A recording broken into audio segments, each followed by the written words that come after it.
what we do has its own set of hurdles, obstacles, challenges by comparison to a lot of things. Because, I mean, we sometimes have to go to war even at the municipality level, right, just to get clearance, to get the permits established, because there's so many people in the industry that have done subpar work or, did something to where the county's a little bit hesitant, and they want to really review, deep dive on what we're submitting. right. But, when we come in and we do that, like if a homeowner was watching this right now and they had an opportunity to not talk to the owner of the company or talk to someone in sales, but to talk to someone who manages the jobs, what would you tell them to prepare them for the experience of building with Barndo Co? First, I mean, the biggest thing that I see a lot of, just doing this is everybody's thinking we're going to build it in this exact amount of time. Don't set yourself up for that failure, because you're going to sit there and say, I'm homeless. And we don't want you to feel that way. So always create a buffer. I mean, never let, your emotions get so involved that I've got to be in here and you get everything lined up. Don't line anything up until you know that things are in play. If you do that, you're just hurting yourself, and it puts a lot of pressure on the builder. So, do your homework. I mean, really kind of know the aspect of the build. Ask as many questions as possible at the beginning of the build, like what are some of the hurdles that we may encounter. So if you do those, I think that it will relieve a lot of the end pressure that a lot of people find themselves at. So. Okay. What would you say is something that you see come up over and over and over again from a client experience that maybe is just an expectation that doesn't match the experience? The details. I mean, it's really like there's just like a lot of it's the details right now. And as far as the paperwork and everything, we're getting better and better and better. But just the not enough questions are asked on either side. As simple as like grout color. I mean, and we're like, okay, what color, and then they're like, well, that's not what I envisioned. We don't know what you envisioned unless we get it from you. Yeah. So those kind of things. So it's really the details. Yeah. So. The devil's in the details. Right. So. For sure.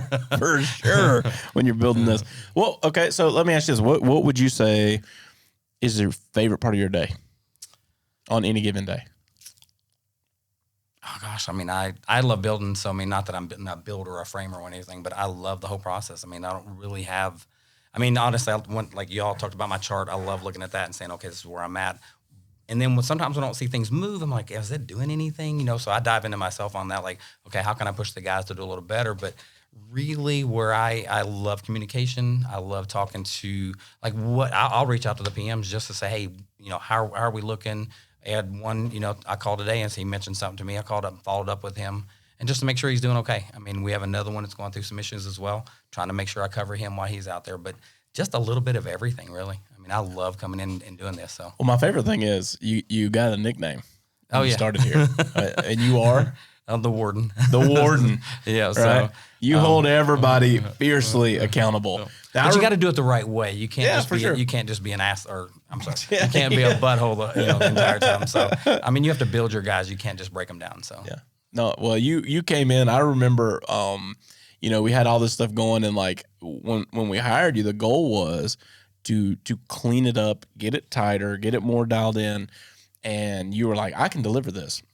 And day 2, you roll it out like this procedure of checklists and stuff. And I remember even our director of finance, he had to go in the system and do some checks or something. Oh, yeah. And you dropped a message in and were like, I don't see these check boxes. Right. He was like, he's even holding me accountable. Oh, I told Nick. That's what I told Nick. I said, I'm going after Nate. Sorry, Nate.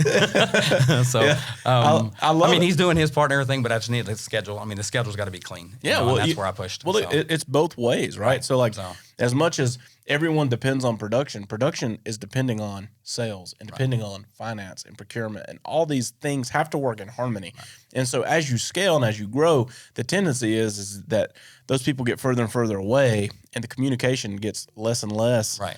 And it's quite the opposite for that. It's almost like the bigger we've gotten, the better communication has gotten.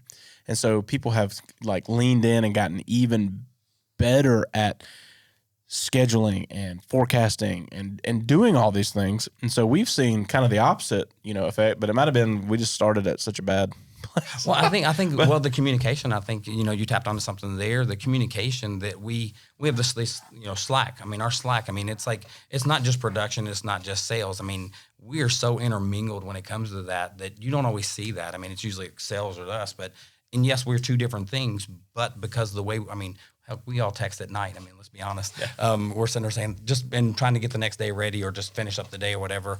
But the communication that we have between both parties is great.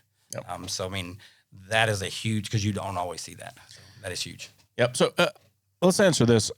A lot of times there is and not so much now because they're not really dealing with Ross and I on a daily basis, right. But sometimes people feel like I need to talk to TJ now. Right. And I try to tell them in the kindest way possible, I'm the last person you want to talk to because chances are I will have to go back in and talk to you to even get to the next step because there's so many pieces to make sure that the right person is receiving that information. Like, talk a little bit like that. So, like, a client needs to get in touch with someone. Why would it make more sense for them in the production side of things to have that land on you even before a Nick or me or Ross or anyone? Like, your ability to solve that problem. Talk about that a little bit. Well, because I'm on the site. I mean, they're trying to see it from afar. So really, you first start off with your PMs and see if you can come up with a solution. If he doesn't have a solution, then have him reach out to me, and I can come out there and take a look. Sometimes it's just an easy solution that we can fix on the spot. Sometimes we have to go back to the drawing board a little bit. So it really kind of needs to go up the ladder. And then at the top they're dealing with processes and all that kind of stuff. We're dealing with, problems on hand. And that's where it needs to stay lower than higher. Yeah, well, and 9 times out of 10, even when that information comes back into you, it ends up in front of us at some level. Right.